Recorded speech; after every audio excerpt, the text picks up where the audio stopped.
اعوذ باللہ من الشیطان الرجیم بسم اللہ الرحمن الرحیم اللہ الذی جعل لکم الانعام لترکبوا منها ومنها تأکلون وَلَكُمْ فِيهَا مَنَافِعُ وَلِتَبْلُغُوا عَلَيْهَا حَاجَةً فِي صُدُورِكُمْ وَعَلَيْهَا وَعَلَى الْفُلْكِ تُحْمَلُونَ وَيُرِيكُمْ آيَاتِهِ فَأَيَّ آيَاتِ اللَّهِ تُنْكِرُونَ صدق اللہ العظیم۔ سورہ حامیم مومن کا آخری رکوع ہے، اور کسی سورت کی جو آخری آیات ہوتی ہیں اس میں سورت کے تمام مضامین کا خلاصہ اور اعادہ کیا جاتا ہے۔ جو باتیں سورت کے اندر اللہ نے بیان کی ان کو اجمالی طور پر اختصار کے ساتھ سورت کی آخری آیات میں پھر بیان کر دیا جاتا ہے، تاکہ وہ سارا مضمون اور ساری باتیں پڑھنے اور سننے والے کے ذہن میں رہیں۔ اللہ فرماتے ہیں اللہ الذی جعل لکم الانعام، چونکہ اس صورت کے اندر رجل مومن کی تقریر کے ذریعے اللہ کی پہچان کروائی گئی کہ اللہ کس کو کہتے ہیں، رب کس کو کہتے ہیں۔ تو سورت کے آخری رکوع میں بھی اللہ رب العزت نے اپنی معرفت اور اپنی پہچان کروائی۔ کس سے؟ فرمایا یہ جو چوپائے اور جانور تمہارے گھروں کے اندر ہوتے ہیں، جن کو تم اپنی ضرورت کے لیے استعمال کرتے ہو، اسی کے اندر غور و فکر کرو، یہی تمہیں اپنے معبود اور رب کا پتہ دے دیں گے۔ اللہ الذی جعل لکم الانعام، اللہ وہ ذات ہے جس نے بنائے تمہارے لیے چوپائے، لترکبوا منہا، بعض ان میں سے وہ ہیں جن کے اوپر تم سوار ہوتے ہو، بار برداری کے کام آتے ہیں، سواری کے کام آتے ہیں، وزن ان کے اوپر تم لاد کر ایک جگہ سے دوسری جگہ لے جاتے ہو۔ وَمِنْهَا تَأْكُلُونَ، اور بعض ایسے ہیں جن کا تم گوشت کھاتے ہو۔ بعض جانور ایسے جو کھانے کے کام بھی آتے ہیں، گوشت بھی کھایا جاتا ہے، اور سواری کے کام بھی آتے ہیں۔ مثلا اونٹ ہے، اس پہ سواری بھی کی جاتی ہے، سامان بھی لادا جاتا ہے، اور اس کو ذبح کر کے اس کا گوشت بھی کھایا جاتا ہے۔ بعض جانور ایسے ہیں جن پہ سواری نہیں کی جاتی، صرف ان کا گوشت کھایا جاتا ہے۔ یہ چھوٹی بھینس، بھیڑ، بکری وغیرہ، یہ اللہ رب العزت نے بنائے انسان کے فائدہ کے لیے کہ انسان ان کو ذبح کر کے ان کا گوشت کھاتا ہے۔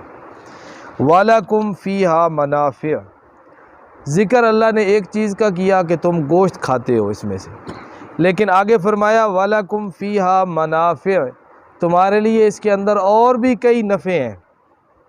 ان کی کھال استعمال میں لائی جاتی ہے، گوشت استعمال میں لایا جاتا ہے، ہڈیوں کو بھی اس کا بھی اشیاء بنتی ہیں، وہ بھی استعمال میں لائی جاتی ہیں۔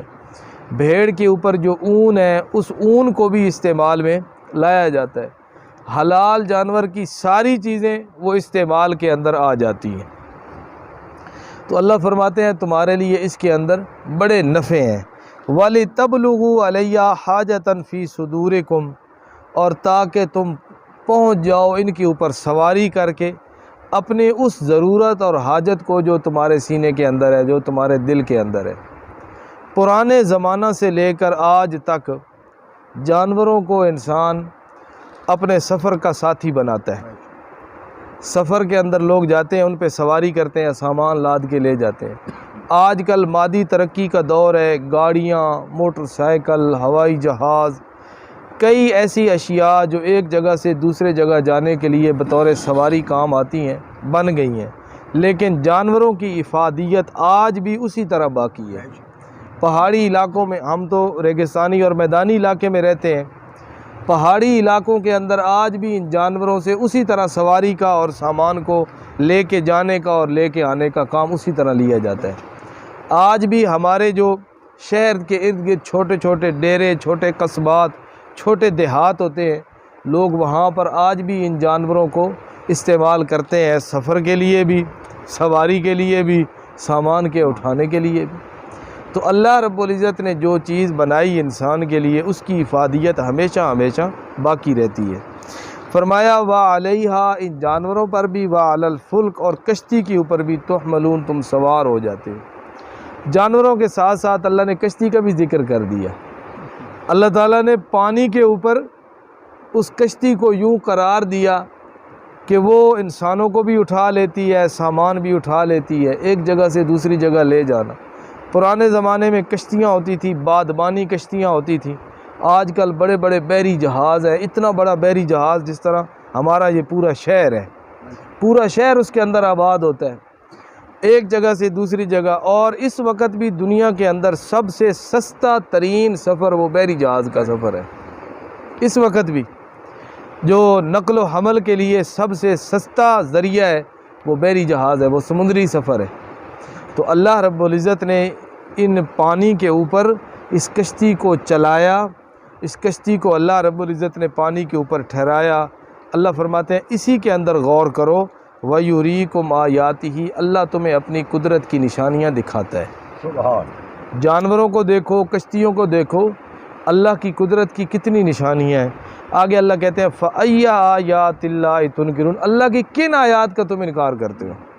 بتاؤ کون سی نشانی ہے، کون سی آیات ہے، کون سی اس کی قدرت کا مظہر ہے جس کا تم انکار کر سکتے ہو یا تم اس کا انکار کرتے ہو؟ کون سا ایسا لحظہ ہے، کون سا ایسا سیکنڈ ہے تمہاری زندگی کا کہ جس وقت تم اللہ رب العزت کے احسان اور اللہ کی نعمت کے بغیر چل رہے ہو؟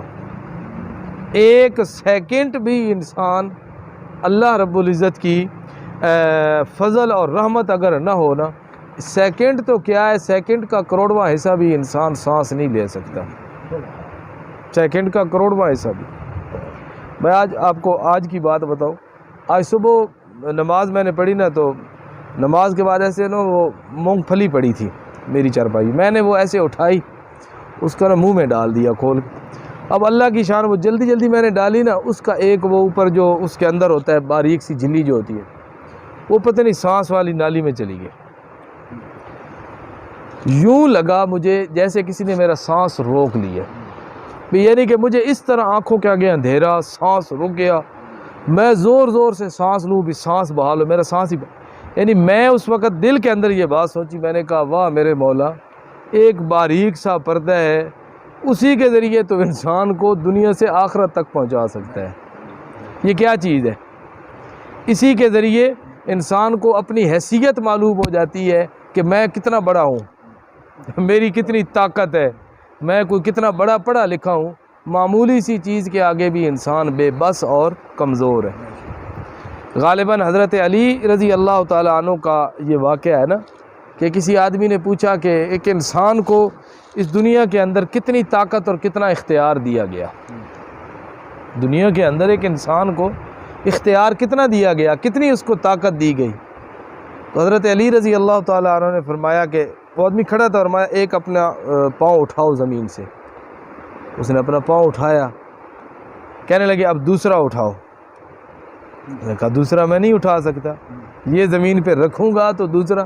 فرمایا یہی کچھ طاقت ہے تیرے پاس، یہی تیرا اختیار ہے کہ ایک پاؤں زمین سے اٹھائے، دوسرا تو اٹھا نہیں سکتا، یہی کچھ تیرا اختیار ہے، یہی کچھ تیری طاقت ہے۔ اللہ نے خود قرآن میں کہا خلق الانسان ضعیفا، انسان کو کمزور بنایا گیا ہے۔